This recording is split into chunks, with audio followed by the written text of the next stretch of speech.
If Melanie could be invisible for one day, what's the first thing you'd do? Oh, that's a good one. I'd probably.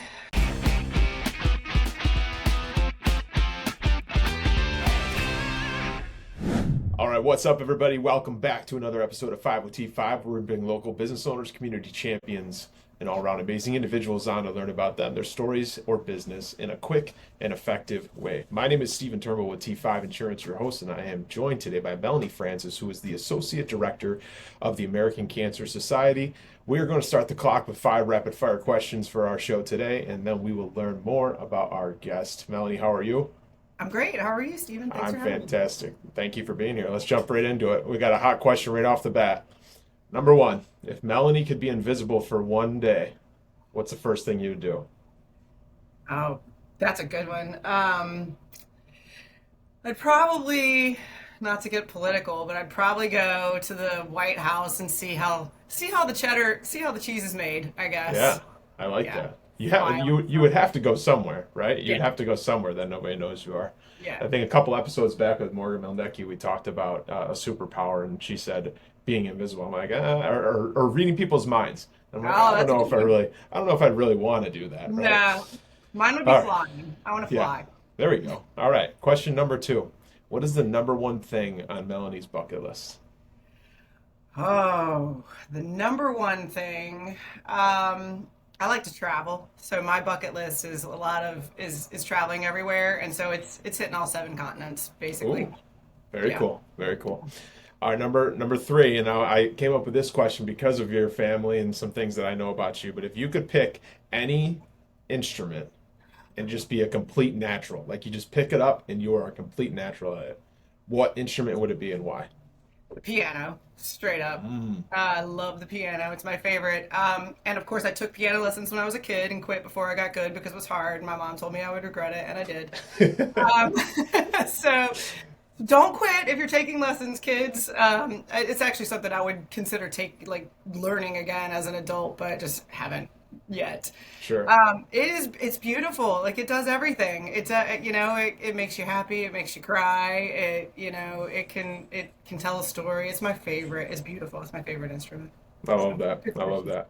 All right, question number four. What inspires you to get involved with American Cancer Society? Another good question. So I like helping people, and I have a background in helping solve problems, I guess is a way to say it. But this is a little different. I mean, I do help people when they're diagnosed with cancer. We put them in touch with our programs and resources, so it's a direct help. But in a bigger, broader scale, we're trying to help cure something that affects 1 in 3 people in the world. And I think it makes me feel good to do good. And I like working for the American Cancer Society for that reason. Love that. We're going to dive more into that, obviously, once we get through our questions. And the last question, question number five. What is a habit or practice that you must do each and every day? I have to work out every day. I Mm, have to exercise, whether it's yoga, which I did this morning, or running, or hiking, or just walking around the block. I have to get up and move, and that's my makes a habit. huge difference for the rest of the day, right? Yeah, yes. Well, you survived the first 5 questions, Woo! so fantastic. Let's dive more into you, your story, the Cancer Society. We are coming up here on Men Wear Pink campaigning month. It's Breast Cancer Awareness Month. We got all this exciting stuff that's coming here. But just tell us a little bit, maybe about yourself a little further. How'd you get involved, and then what should people know? What's the message you want to get out about the Cancer Society? We can talk about that for a few minutes. Yeah, sure. Thanks. So I've worked for the American Cancer Society for 8.5 years, and I started out doing Relay for Life events, which we at the time had them in all the communities in the Mohawk Valley. We have one now in Central New York, the Central New York Relay, which it takes place in Rome in June. It's a great event. Lots of families and teams and the community comes out and supports it. It was like one of the biggest ones we've ever had this year. So it's really so that's still around, but I moved more into the breast cancer realm and started focusing on what we do there. And so I manage our Syracuse and Utica Men Wear Pink campaigns, And then I also have another campaign called Rock the Pink, where I've gotten I've gotten some musicians and bands and venues involved in October, and they do some fundraising for our breast cancer programs and services. And then we have our Making Strides Against Breast Cancer walks in basically every major city along the Thruway, starting in Albany, Utica, Syracuse, Rochester, Buffalo, and and so I'm a part of basically all the ones from Utica west. And yeah, I mean, so that's kind of the main thing I do. I try to get the community involved. I try to get men to be ambassadors for us to help raise money for our campaigns. That idea sparked years ago women, obviously 1 in 3 women will be diagnosed with breast cancer. It is a primarily woman-focused disease. Men do get breast cancer, but the Men Wear Pink campaign came about as an opportunity for the men to support their women and show the women in the community that they have their backs and that they're in it with them, and they're helping to raise funds to find cures and treatment and program and pay for programs and services for them. So it's really cool. I love the Utica campaign. I mean, no bias. I do live here, so but it's the men that participate in it. And Stephen, you were one of the first guys that I recruited to be an ambassador 5 years ago, I think. Yeah. And you tapped, I think, Carbo to do it, and he's continued to do it, and they kind of find their niche. And like, he does football squares every October through the dinghy, and he gets the dinghy involved in helping him and raise funds and have fun doing it. That's the thing I like about it, is this community has a lot of fun they put the fun in fundraising, which is just like what I want to see happen. That's always my goal. Like, what do you like to do? Okay, let's figure out a way to turn that into people giving you money to do it. Yeah. So yeah, I mean, we have a great group of guys. This year we have a new chairwoman, Heather Elias from Utica Coffee. As everybody knows her, she's a breast cancer survivor. She's out helping spread the word and recruit ambassadors and take the program to a new level. So we're excited. It's gonna be fun. So I want to get more into, like, what does the Cancer Society do for local people here, and then beyond that, like, we can get into that towards the end here, but it's not just all around Breast Cancer Awareness Month that you're working, right? It's Right, every day there's different, get the words out. What does that day to day look like for you and the team as far as spreading the message and the research and all the things that go under the umbrella of what you guys do? So let me just tell you. So yes, to your point, we are every cancer, every life. That's our motto, and our vision in cancer as we know it for everyone.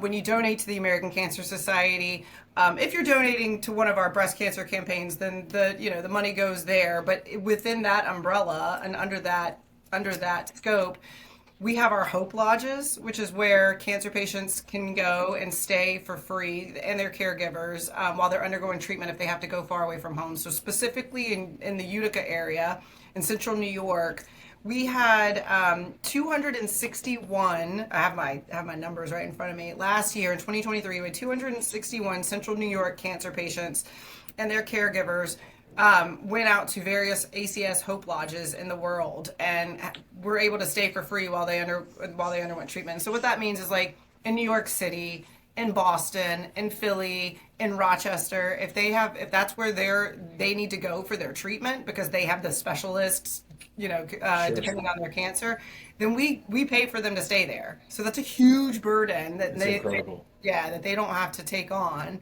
And that's where a lot of our dollars go, right? The money that you're raising right here pays for your neighbor to go to Rochester and get treatment. And if you've never been to the Rochester Hope Lodge, I highly recommend going and stopping by. Businesses can go in, or individuals can feed the cancer patients and their caregivers dinners. You can volunteer and spend some time there. It's really a very special place. We love it. So That's incredible, because you think of somebody that's going through that. I mean, my family's gone through it, not breast cancer, but a different form of cancer. And like you said, I mean, I think everybody has a story like that, right?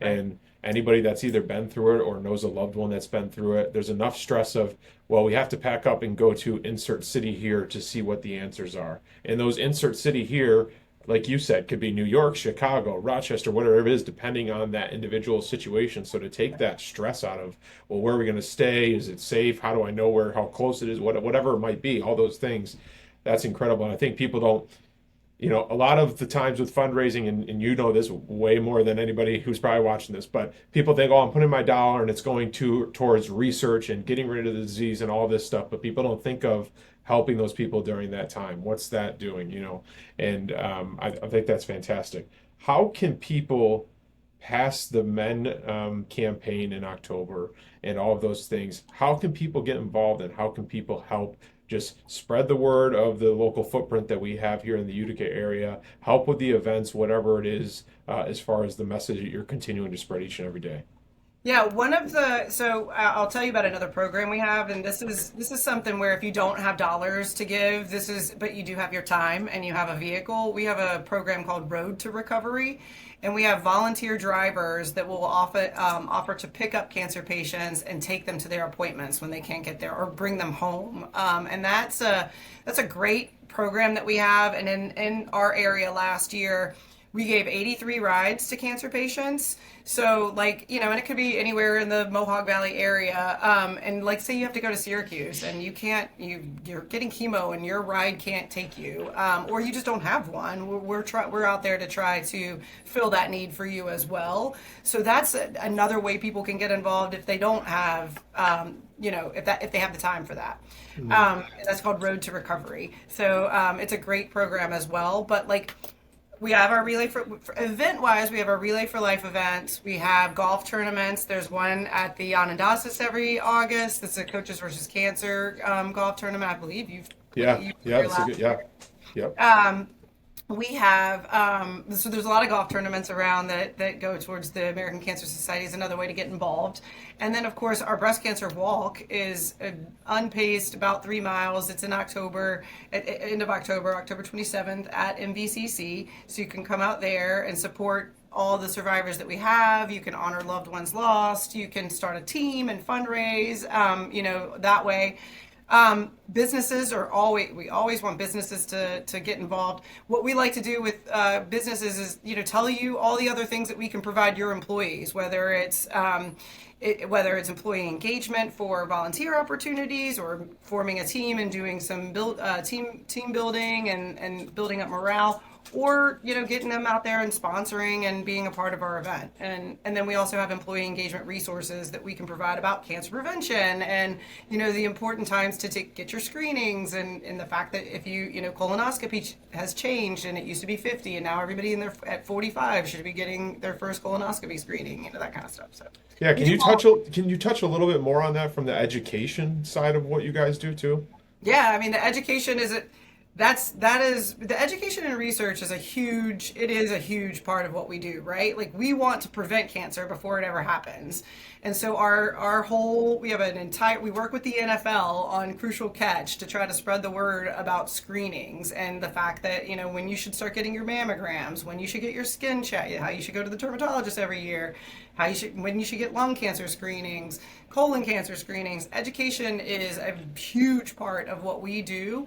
And when we engage any of our ambassadors, like our Men Wear Pink, we tell them, hey, spread the word, tell your women friends that they need to start getting their mammograms at 40, and go every year, and that kind of stuff. So education, sure. Listen, we want to prevent it. That's the bottom line.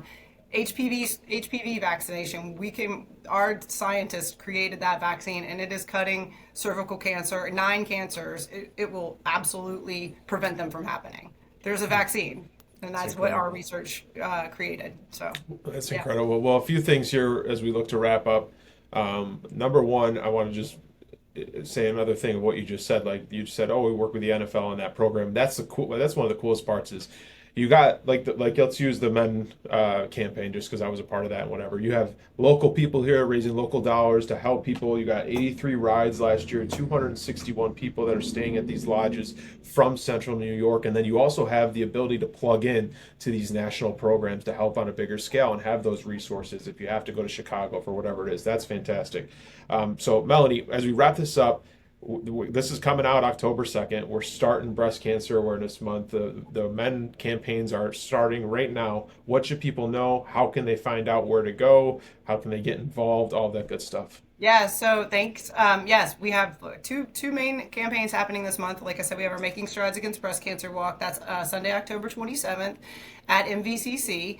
at 10 a.m. And then you can register on makingstrides.org/UticaNY. And you can find that or just pop it. We can give you the links to include. And then same with Men Wear Pink. It's menwearpink.org/UticaNY. And you can go find out, you can see what all the guys are up to. We have announcements. Our friends at Ray Brothers are going to be doing an event, clay shooting and golf tournament. Our friends, we just had a great ride the other day that Israel and Eddie put together. And then we'll have a breast cancer awareness game at Utica University at the end of the month for homecoming. We've got a lot going on. Stay tuned to socials. Stay tuned. Pay attention to what your friends are sharing on LinkedIn and Facebook and social media. And Morgan, you mentioned earlier, is helping us out with some stuff and getting some of the word out as well. So Awesome. yeah, we have a lot trying to flood the market here and tell everybody what we're doing so they can be a part of it. Well, Melanie, congrats on everything, and you know the Cancer Society really should be thankful to have you because you make a lot of success in this area as far as just spreading the word and all the Men Wear Pink and all the different campaigns. It's cool to see what people come out of. Mark my word here, Stephen Turnbull's coming back to that. We've been off for a few years because of the new business, but I got to get that pink blazer out of the closet because we have that for a reason, so it can't just sit there. We'll be back. But Melanie, thanks again, everybody. Be sure to check out her and everything that she said of how to get in touch with them. That is another episode of today's 5 with T5. We hope you enjoyed this engaging conversation. Be sure to check out our YouTube channel and Facebook page at T5 Insurance. Until next time, remember the power of connection and learning from one another is what makes our community thrive. But most importantly, remember to make an impact in someone's life today, even if that's your own. Stephen Turnbull here with T5 Insurance. We'll see you next week. Take care.